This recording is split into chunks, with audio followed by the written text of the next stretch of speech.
So I'm joined in the Fantasy Author Lounge today by the inimitable Jeramy Goble. Hello, Jeramy. How are you? Mr. Galley, it's wonderful to see you. Thank you for having me. Oh, it's a pleasure to have you here. Yeah. It's a pleasure to see you again. We were just chatting before this it's been about a year and a half since we saw each other at the last con, if not longer. Yeah. But yeah. Yeah, I believe so. I'm really looking forward to getting back together with you and causing some additional trouble. Oh, yes. Lots of mischief was caused at the last con. I think I found my brother in mischief. Definitely did. Oh, right. Yeah, we were shooting some arrows. Yes. No people, just targets. Some adult beverages, some board games. But no, yeah, we had some fun. We did have some fun indeed. I already know you, but of course the watchers, the viewers, they might not. So why don't you tell us a little bit about yourself, your books, where you're from, what you do, all sorts of things. Sure. No, sure. Thank you very much for having me, and thank you for the opportunity to chat with you. So yeah, by day, I am an IT manager here in the mountains of North Carolina, United States of America. But my first book, when it comes to writing, my first journey into writing was 2013 when I published my first book in a now complete trilogy called The Accounting Tales, and that first book was Souls of Astraeus. I've been publishing about a book a year ever since then. That first trilogy actually came to mind when I was in college. I had an idea I wrote a short story in college for, it had to do with a race of beings that had access to their billions of previous lives. I was really fascinated at the time and intrigued by the notion of people that could, upon death, one, obviously gain access to their previous lives, but absolutely answer the question as to what might happen after death for some, and what eternity or what the multiverse might look like. It's set in a multiverse, multiple different dimensions and parallel universes. So yeah, that's what got me started down the path of writing. I've put out some epic fantasy, a little bit of dark fantasy here and there. Yeah. So that's what I've been up to the past few years. Yeah. Excellent. Yeah. So I think you're the first person on the Fantasy Author Lounge that kind of has dabbled in science fiction a bit more, I think. Yeah. Well, that first idea, I consider it, I guess, a space opera, space fantasy. Folks, some folks can get really passionate about specific genres and titles. So, if I had to slap it in a particular bucket, I would say it definitely space opera, space fantasy. Yeah. So yeah, there is definitely that futuristic technology aspect to that first series. Yeah. Yeah. Something I like to get back into. Is that fun? The difference between sort of magic, dragons, other races, medieval sort of settings, and then having the ability to include, all of your sci-fi sort of, imagination. Yeah, absolutely. I had a blast, writing that series. I really loved trying to find ways to blend, just straight up fantasy tropes and some straight up sci-fi tropes, and blurring the specific distinctions between them. For example, at one point in that first trilogy, a couple of the characters are in a really high futuristic library, and they are using technology. I'll just say generate images of various things, and they generate a dragon in the middle of space. Yeah. So straight up, that's a straight blending of fantasy and sci-fi. So yeah, I really enjoy trying to find ways to blend both. Yeah, I think that's really exciting. Something I'm looking forward to breaking into in the future as well, purely for that reason. Yeah. I always said, I want to see if I can throw a spaceship into a medieval battle. That would be fun. Yeah, and that's why I love working with time-related storylines, time-related tropes, because you can find ways to hopefully traverse back and forth if you want to, depending on what you're wanting to do.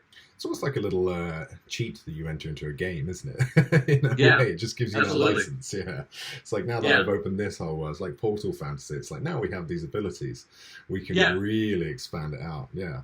Yeah, some stereotypical knight, opens up a cave and stumbles upon a magical portal, and boom, you're in New York, 2040 or something like that. Yeah. Yeah. This is giving me ideas. I need to get writing. One moment while Ben scribbles. That's it, yeah. Add these notes in. Awesome. Yeah, because isn't that basically your newest release, Prison Baylor, the Bronze Age Bounty Hunters? So, I mean, yeah, what inspired you to choose that setting time period?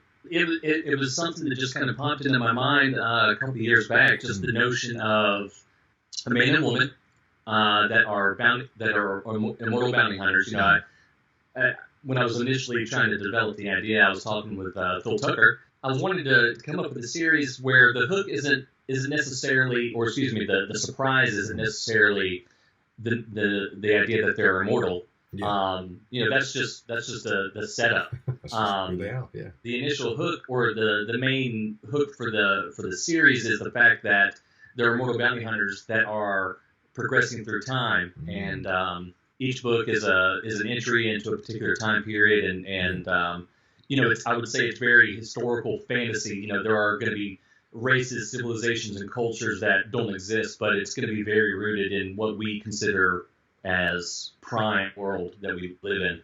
I could have gone back even further into history in terms of where I wanted to start it. You know, prehistoric, or earlier in Earth's, or excuse me, earlier in human history. But I wanted to start somewhere that I wanted to start somewhere that had a good pool of resources to pull from in terms of culture, language, religion, history, civilization, cities, real world stuff that we could pull from. So I said, I thought to myself, Bronze Age, Middle Kingdom, Egyptian history, early Minoan Greek island history. So that's where I started. Sounds and great. They'll be progressing through time from there. Excellent. How far are they going to go through time, or is that a spoiler? Yeah. No, I would say it's a spoiler. I thought about what I have outlined most of the series, most of the books, and when they'll take place. But they'll definitely end up in the future. Excellent. The overall tone of the story is, unlike my previous space fantasy work or dark fantasy and upcoming epic fantasy stuff, this is just supposed to be a just truly accessible by anybody. Action adventure series for anybody.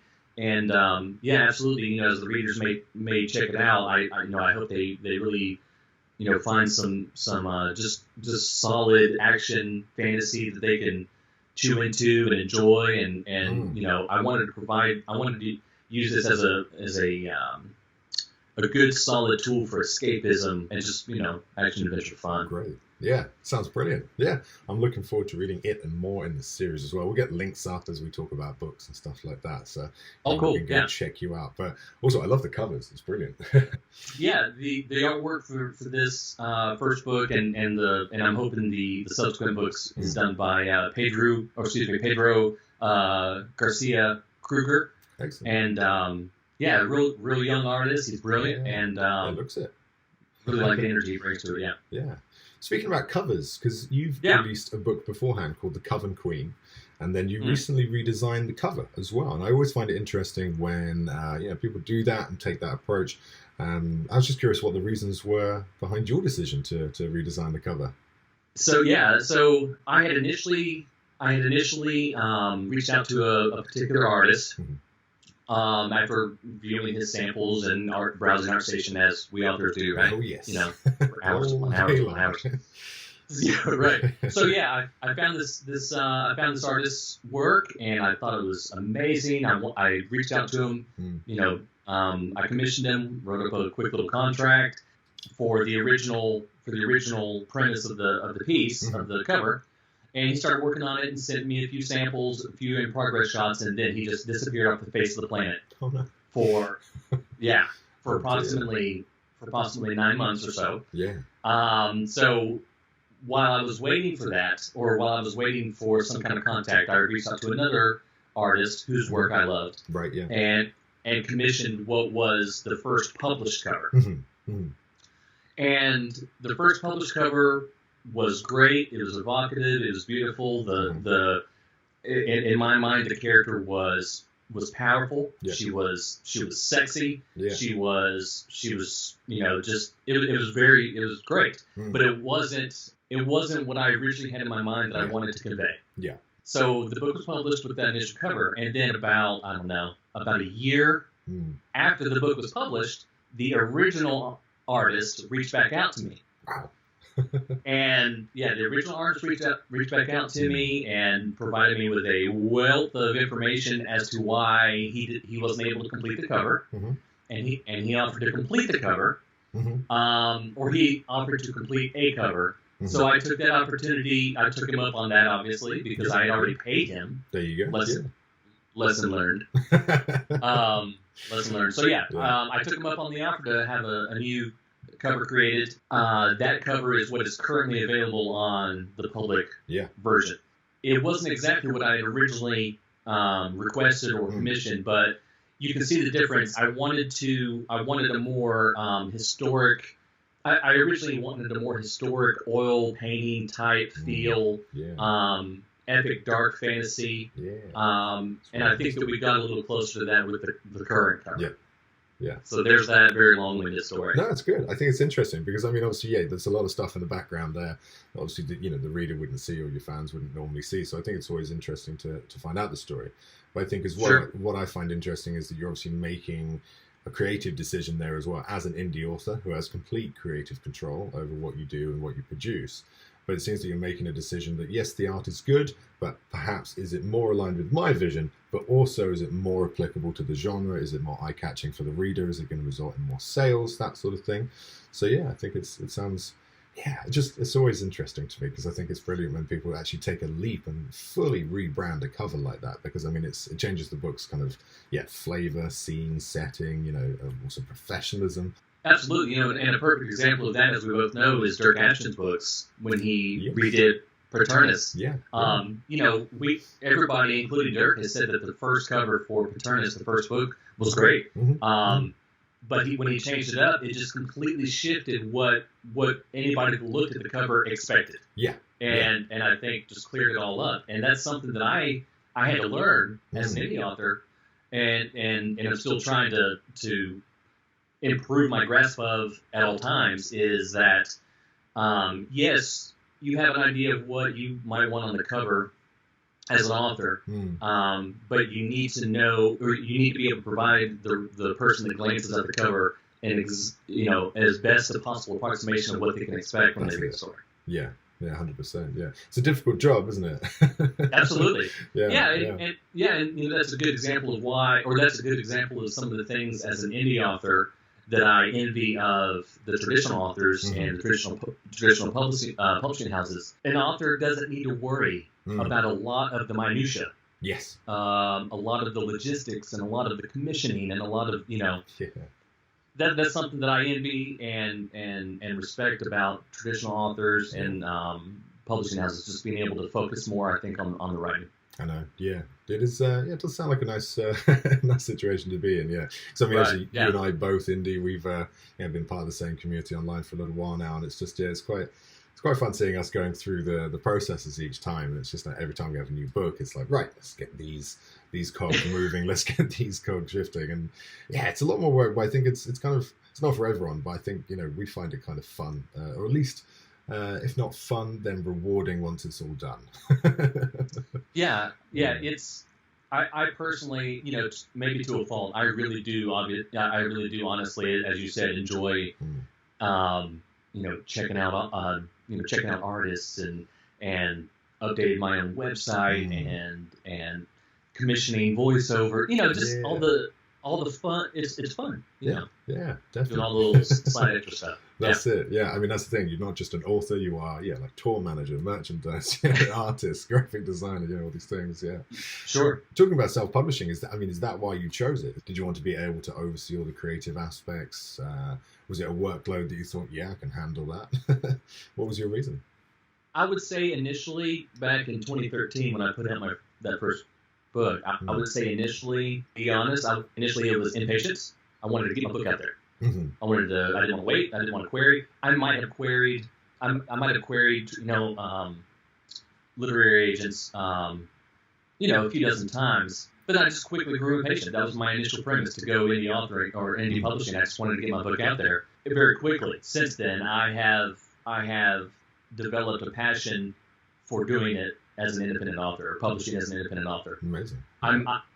Well, and I'm not necessarily in a hurry to get a book out at any particular time, but there's some freedom, especially since I have a fairly successful day job. Is that it allows me the freedom to do things at my own pace, do things at my own speed, and solicit artists and arrange social things, social campaigns, ad campaigns, and all that. It allows me to do that at my own speed to the degree that I want to do them. Yeah. So initially the premise was get it out there, but now it's the goods and bads of what comes with indie publishing that makes me stick with indie publishing. When you were talking about running things like a business, it behooves any independent author, I would say, to sit down, crunch numbers, create a budget. And, when it comes to things like creating ad campaigns or business credit cards, you just got to keep track of that stuff. It makes you much more. It makes you much more attuned as to where you want to spend your money, where you want to put your ads, how you want to word your ads, all that stuff. That's it. So do you think? Would you always recommend, having, or would you recommend to people who maybe don't have the business acumen that maybe being an indie author is not necessarily for them? Because you do have to do that to be professional, and you do have the higher workload. What would you say? I would say that if someone isn't comfortable with that, or they haven't had experience doing that, I would suggest anybody reach out and ask for advice, ask for information from other folks that are doing it currently. Yeah. Because I think that if someone is willing to learn, they can pick that up and quickly learn some of the best practices and some of the what not to do's and that kind of thing. I think that's something that's great about the indie author community, is that there are loads of people, you and me included, that are willing to share whatever we can, because it's a very reciprocal community. It's a very connected. Your successes are my successes, and your failures are my failures. What did we learn? Here's what I did. I think it's a very reciprocal community. So if anybody is unsure of a particular skill or topic of indie publishing, I think they could reach out and quickly bridge that gap of knowledge. Yeah, that's something we've come across on the Fantasy Author Lounge quite a lot, is the idea of community, because I think at the moment, I don't know whether you would agree with this, but it seems that the communities, even though there might be little pockets here and there, but they all seem so strong at the moment. You have this Facebook group that talks about this, we have our Slack, things like that, and they all seem so passionate and kind of, talkative at the moment, which is amazing. And I think it's really something I haven't seen really in the last 10 years, and obviously it's been happening for a couple of years now, but it just keeps going from strength to strength to strength. Is that your experience as well? I would say so. I think that the indie community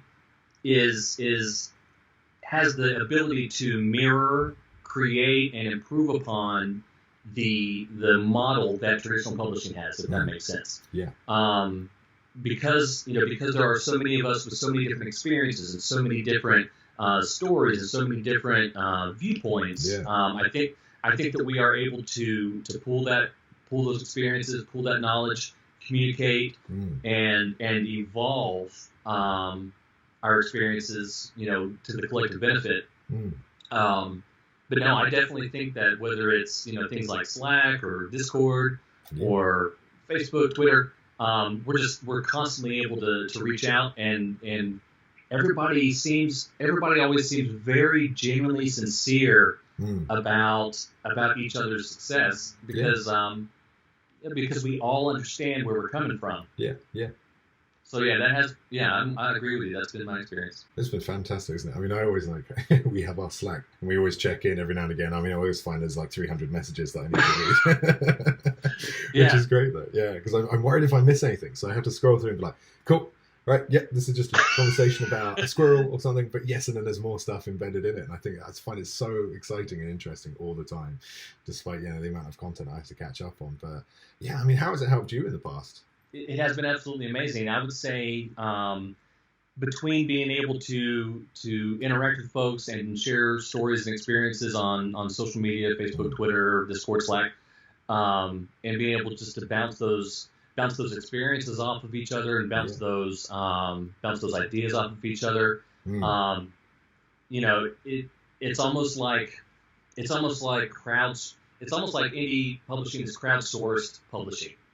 That's a good way to put it. Yeah, that's a tagline and a half.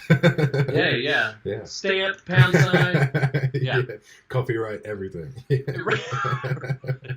Trademark that before anyone else. Right. Stamp. But yeah, it's like indie publishing, I would say, is like crowdsource publishing. You know, you're getting feedback, you're getting you know, this has been my experience with this or that. That, you know, that book list website didn't pay off for me all that much. You know, I didn't get a lot of clicks or returns. So, you know, the business side of it has been amazing.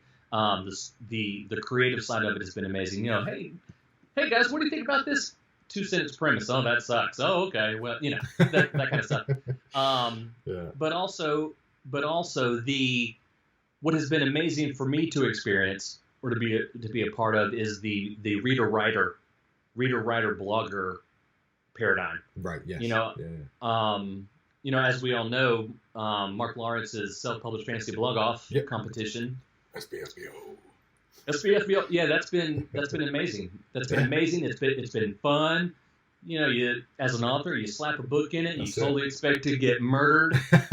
Straight away. You know what I mean? But it's so fun. You know, talking with the bloggers, talking with the readers, talking with the other authors.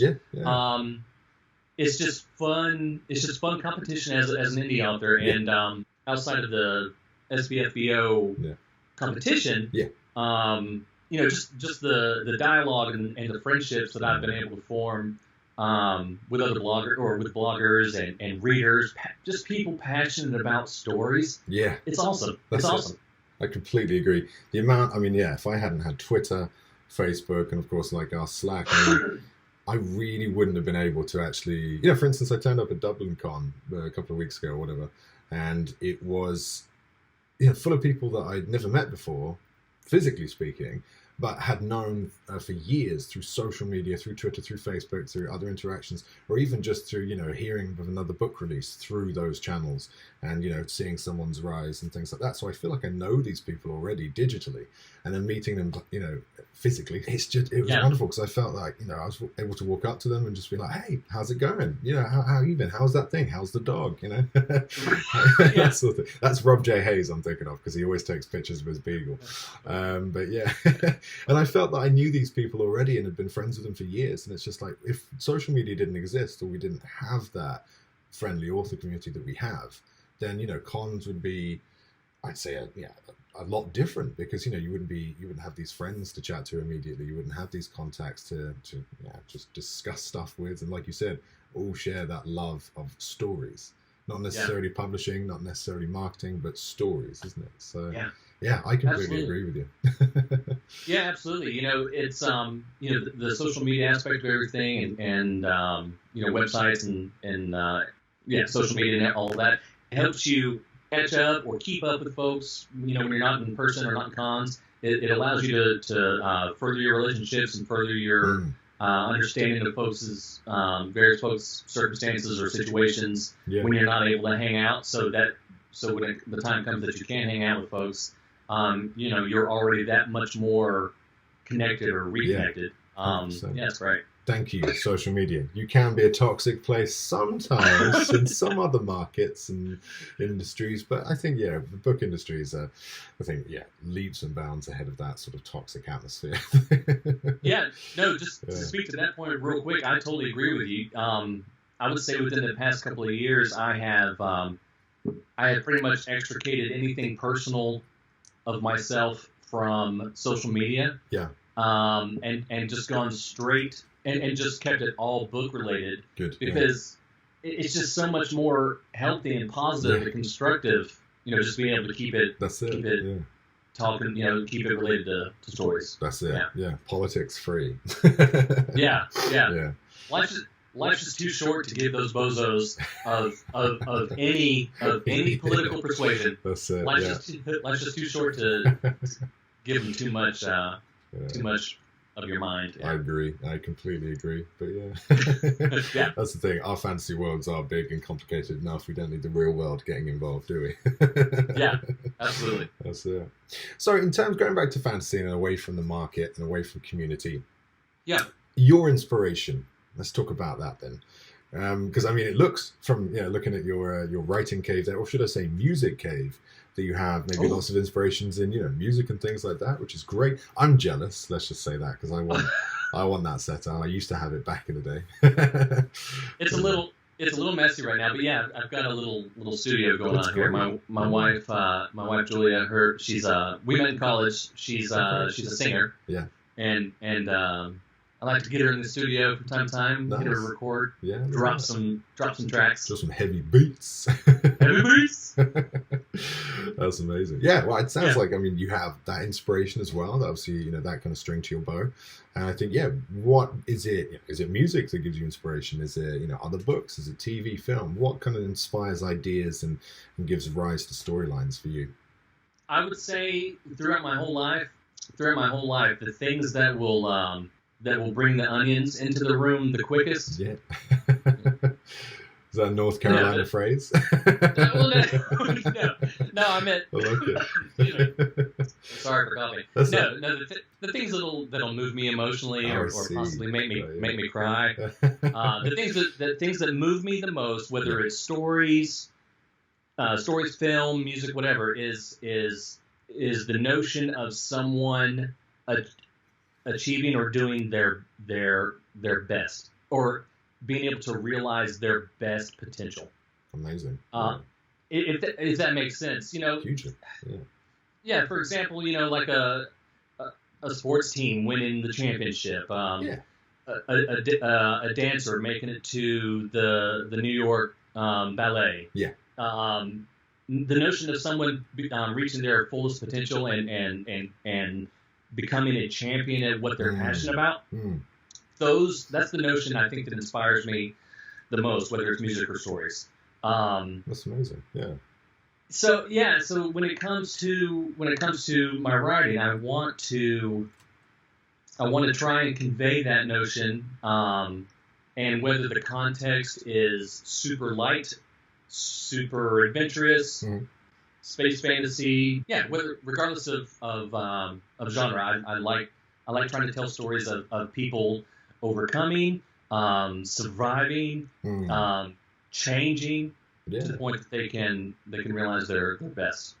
That's really interesting. I've never actually, in all the fantasy languages we've talked about, sources of inspiration, but I think that's really interesting that you strip it back to the human element, and therefore when you write the stories yourself, you're putting that at the forefront, which of course is, I think, one of the main driving factors for enjoyment from a reader's perspective is the human story told.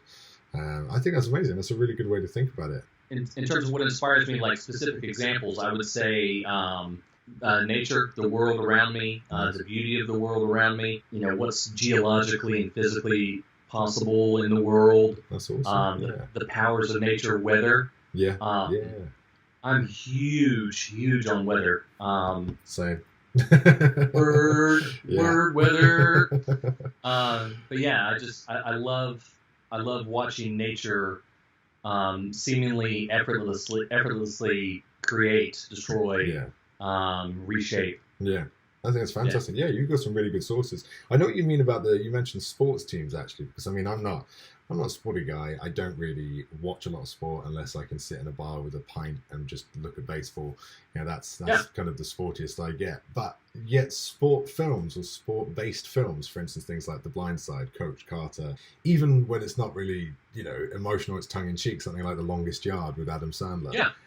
It's that feeling of, I mean, it's almost the perfect kind of novel structure, the 3-act structure, and having, the meteorite rises, then the fall, and then and then it all just comes down to a head, and that's almost the perfect recipe for a sports film. And I get what you mean about that, because there's even I who I'm not into sport, I find myself getting nervous. I remember watching Cinderella Man, which is true story again about boxing. Yes. Yeah, and that film or that story goes through rises and falls constantly. You're getting this true human nature story alongside the boxing and just the physical challenge. And then at the end, when he's fighting Max Baer, spoilers, sorry, anyone. And it's been out 10 years. You should have watched it. I know. Yeah, if not longer. But anyway, that point where he's fighting Max Baer, and he's just got there. I was watching it like late in my room one night, just, what's this? I'll watch this, headphones. He's going to kill him. He's going to kill him. He's going to kill him. And you're thinking, no, just don't die. And I found myself thinking, how am I so invested in this boxing match? How am I so invested in what's going on? It's the character, exactly like you said. It's not Max Baer, Jim Braddock, another Braddock, him. Jim. And I was so invested in him. All I can see right now is Paul Giamatti in that movie. Yes. I love Paul Giamatti. Shout out to Paul Giamatti. That's it. Yeah, thanks for watching, Paul, as always. Oh man, I'd love if he was. Yeah, but he's a great character. But yeah, if you haven't watched it, people who are watching, check out those sorts of films, because it really does teach you, like you said, a lesson. This is why I'm so intrigued by your approach to this, but it teaches you the lesson of putting the human first, no matter what the scenario is, no matter what the sport is. So yeah, that's really interesting. Yeah, you're absolutely right. I don't, during the season of any particular sport, I don't get around to following teams. I don't get around to following events. Yeah. But when it comes to like the Super Bowl or the World Series or the World Cup, I love watching and seeing seeing who it's coming down to, who's going to win, who's going to pull off the crazy last maneuver. Yeah. It's very much that last quarter or that last inning or whatever. That's very much Frodo ascending Mount Doom. That's it. Yeah. Oh, absolutely. Yeah. I'm going to watch more sport. Maybe that should be my writing research from now on. Kelly the sports writer. Also, this book. That's it. New sport fantasy. That's what I'm going to write. New genre. Oh, man. Did we just... Go trademark it. Did we just come up with something? Yeah, I'll be back. You did. That's all you. Sport fantasy. Take Quidditch to a new level. Yeah. That could be interesting. All right. Well, I'll work on that later today. Okay. Right. In the meantime, talking about fantasy tropes and things like that, because you mentioned, a couple of things that you really love putting into books. Dragons in space. I love that.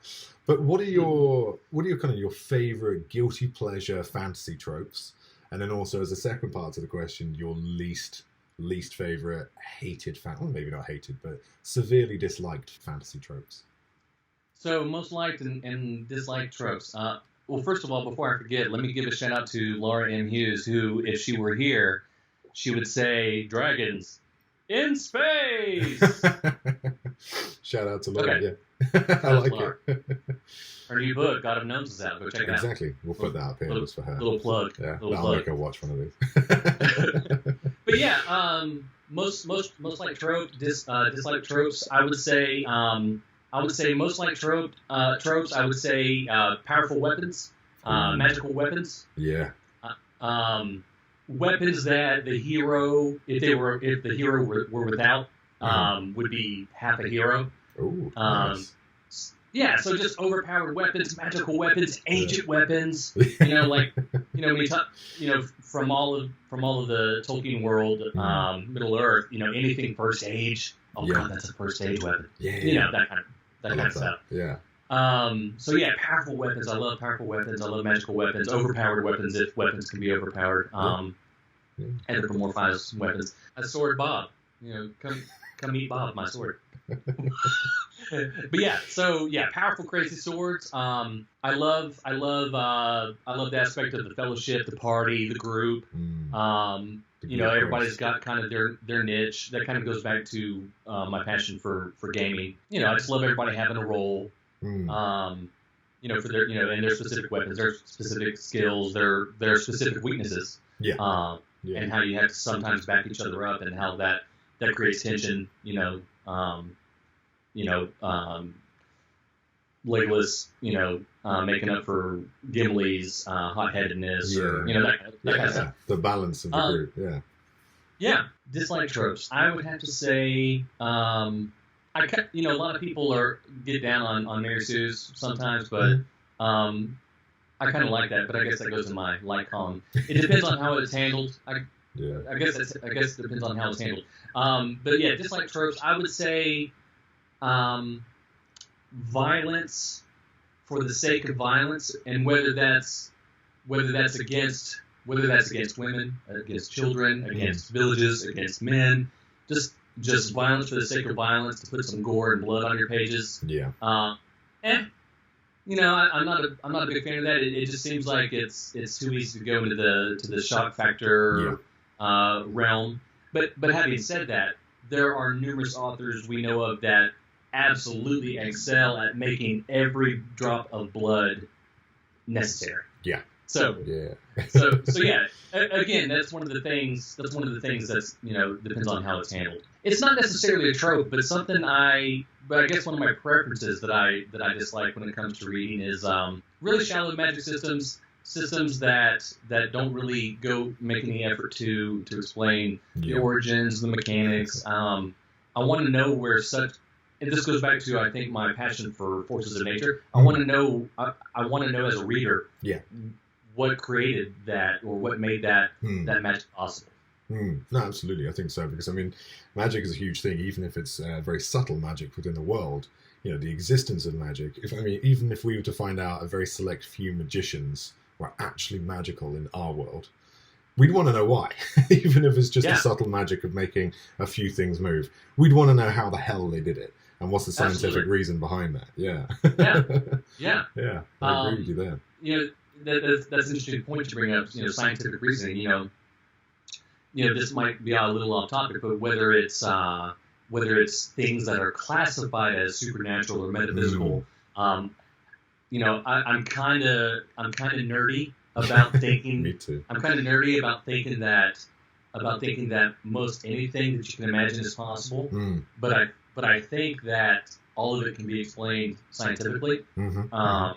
So no, I'm totally with you. Whether it's metaphysical, supernatural presence, or a book, or a spell, or a substance, I want to know, you, how that guy did that, how that woman did it. It's so easy to, as a writer or a person that wants to tell a story or whatever, it's so easy to be able to make that little leap, of explanation that turns reality into fantasy. If we were to have a character tell a student that you can do this magical act by doing something similar to just flexing muscles or something like that. Instead of the brain or the message in your brain telling your muscle to flex, you're doing some telekinesis and moving this thing over there.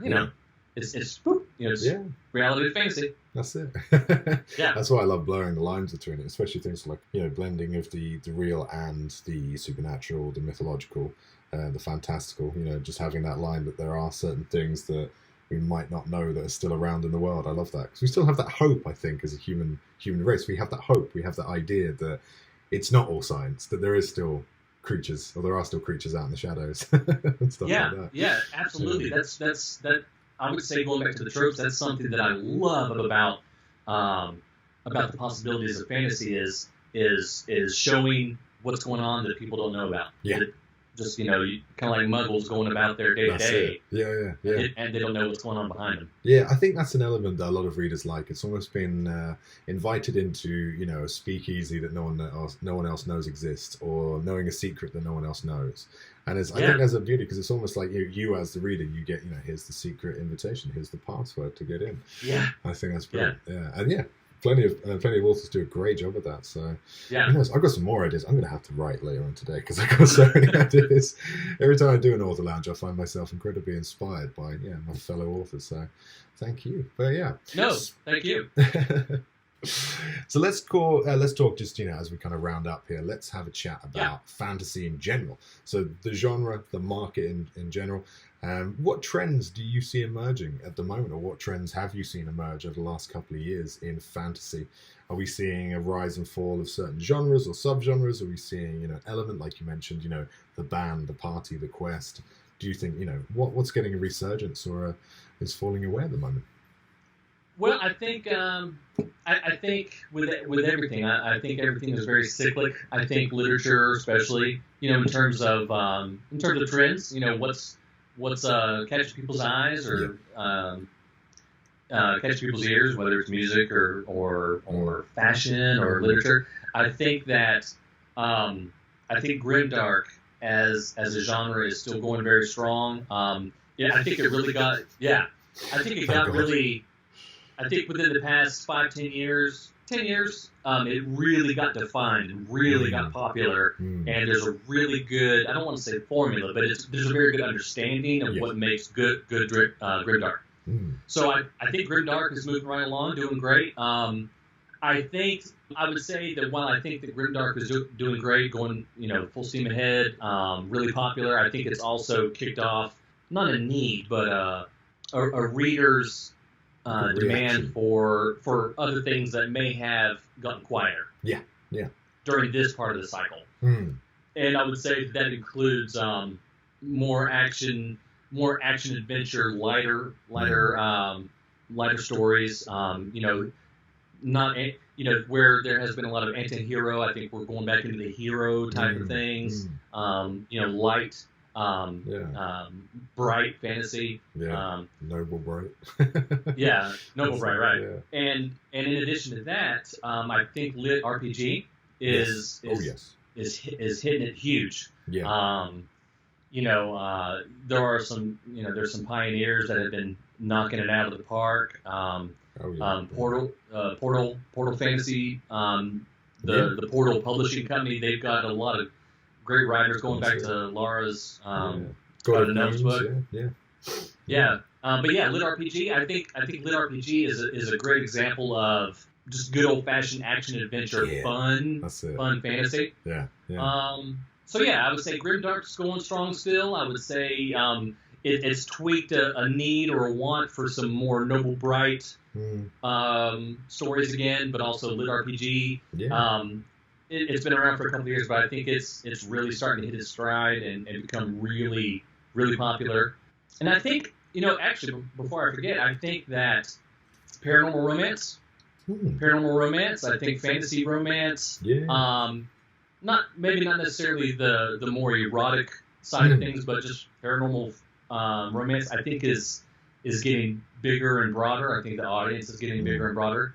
So, I think that's about what I'm noticing. Yeah, well, I definitely agree. Yeah, I think to me, I do. It's probably because we've had a couple of similar releases, quite high-profile releases together. But I think we're seeing a lot of the kind of the quest, like we were talking about a minute ago, the quest, the band, the party. For instance, Kings of the Wild was an amazing success for Nicholas Eames. And thank you for watching, Nicholas. Yeah, thank you, brother.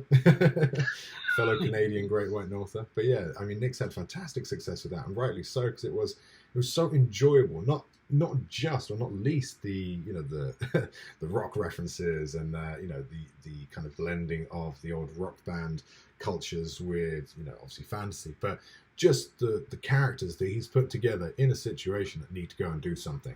From to A to B and survive between the two, and to accomplish that. And I think it's just fantastic seeing that. And also we've got the new release, The Black Hawks, which I think follows a similar vein, which I'm really excited to read. And I think it's almost it's something that I think people really enjoy, like you said, having that balance between character A, B, C, and D, and E, how they interact, how each of their drive, their motivations, and their needs affect the rest of the group. And who knows, maybe it's like you said, it's cyclical. It's come back from, the Fellowship of the Ring all the way around, and we're starting to see it emerge. But I'm seeing it way more than, I think I used to. It's normally just one or two solid characters with a good supporting cast. It's almost like we've gone from the stage of having the individual Marvel films, and obviously now they're starting to come together in Avengers. And I think almost the fantasy world is starting to almost do that. It's starting to think, well, actually, this character's good, that character's good. Let's slam them together. Let's team them up. Yeah. I totally agree. It's kind of like some of the action adventure movies. I can't remember what they're called. Like not the Untouchables. Is it called Expendables? Expendables. Yes. Yeah. So I think mirror and I think literature and film are kind of mirroring each other in that respect. Yeah. Getting these bands of folks, going back to Kings of the Wild, getting this band of folks that need to accomplish something that aren't necessarily in their prime. Yeah, that's it. Yeah. But they still, it's kind of a philosophical viewpoint when you think about how, they may be past their prime, but there is more than enough value and experience in these characters to accomplish some unsurmountable goal. It. Yeah. It's the way that, the physical strength might be lacking, but their mind, their experience, like you said, and their kind of, mental strength is far and above what they need, which I think is brilliant. Right. Yeah. Yeah, I think that's going to be cool. It makes me want to write that sort of quest-bound fantasy, and it's almost something I've kind of have been dabbling with the last year. But yeah, I like that though, because even if just for the excuse of just really witty, fast banter between the group, that's just so enjoyable. It really is. Yeah. Speaking of something that you've been working on for the past year, I believe that you're working on a format of story that was very popular in the past. Can you talk about that, or is that a secret? The author lounge has been flipped. I am now in the spotlight. Is that allowed? No, that's great. Cool. I like it. Yeah, the Jeramy Goble taking over the fantasy author lounge. We haven't had this before, but yes, you are right. Yes, I am doing something where, let us say, someone might not take a linear path through pages by page order. That this is all to avoid getting a lawsuit, by the way. But right. Right. I thought you were that's why you're being cryptic. But yeah, I'm doing, let's say, something where someone would choose their own path through an adventure. You're right. I am working on one of those at the moment. Yeah, something that's it's something in the vein of Bandersnatch on Netflix, let's say. Yeah, that's awesome. Thank you. Yeah. The reader will have a series of options presented before them, and they can select certain things. Yes, which corresponds to a page number and a different section of a previously advancing storyline. Yeah, that's awesome. That's awesome. No, I caught a little bit of conversation you were having about it recently. I can't wait to check it out. Oh, thank you, man. It's something that I think, talking about this in context, I think it could be coming back. Portal RPG. What? Stamp? Absolutely fascinating. Yeah. I think that's good. But yeah, thank you for mentioning that. I'm glad you're excited, because it's a lot of work. I'll tell you that much. Yeah. But I remember seeing some of your flowcharts. Yeah, you haven't seen all of them yet. You turn your camera and your wall is just like all crayon and you laugh, but I mean, it started 2 years ago where I used to have this big bay window. So I mean, like a glass window there, like kind of a sweeping glass window around the side, and then like another side panel. And I got the pens that you can write on glass, and I wrote the entire novel across the entire window. Well, Act 1 to 2 of this novel across the entire window, because I hadn't quite finished it yet. But it was all literally just flowchart little boxes like that. My neighbours, I faced out onto a main road, and my neighbours and passers-by must have thought I was going crazy. Must have been going sort of like Beautiful Mind style crazy. That's a great movie. That's it. Why are we referencing so much Russell Crowe today? I like it. Hi, Russell. Thanks for watching. Hi, Russell. Cheers, man. Appreciate it. But I like the process. It's a bigger canvas than you can get on any whiteboard or PC without scrolling around, and actually as a form of creative planning and plotting out a book. I really like that method of just having coloured pens and things like that and just scrawling on a huge canvas. In fact, I think Josiah Bancroft has that giant sort of almost blackboard wall in his house where he does a lot of his drawing and chalk work and things like that. And I believe he's mentioned, correct me if I'm wrong, Josiah, thanks for watching. Correct me if I'm wrong, but I think he uses that in the same way. But if anyone hasn't tried it, if anyone's got a big window or a big wall that they can turn into something like a corkboard or a blackboard, try it. It's really freeing. It is. Yeah. Yeah, it is. It removes. I've got a big dry erase whiteboard, and it's just being able just to slap things on there without having to worry about moving this window around, resizing this window, and what size is my font? Another page. Like you said, like you said, it's very freeing. Yeah, this has been fantastic to chat to you, Jeremy. It really has. You've been insightful. You've been interesting. You've been hilarious as ever. It's always great chatting to you. So, I tell you what, where can we find you if we want to find out more about you, your books, your life? We want to stalk you a little bit. Oh, please, stalk away. Platonic stalking, safe stalking, but please talk away. But no, my name is Jeramy, Jeramy, Goble, Goble. You can find me JeramyGoble.com or search for my name on the Zon, as we like to say, Amazon. That's it. Most of my books are. Hi Jeff Bezos. Hi Thanks Jeff. for watching. But yeah, most of my stuff is available in ebook, paperback, hardcover. Most of my stuff is audiobooks. But yeah, Amazon, JeramyGoble.com. Find me on Twitter, Faceplace. We'll get these links up here. But if you're stalking me, just walk up the driveway. Just kidding. Just kidding.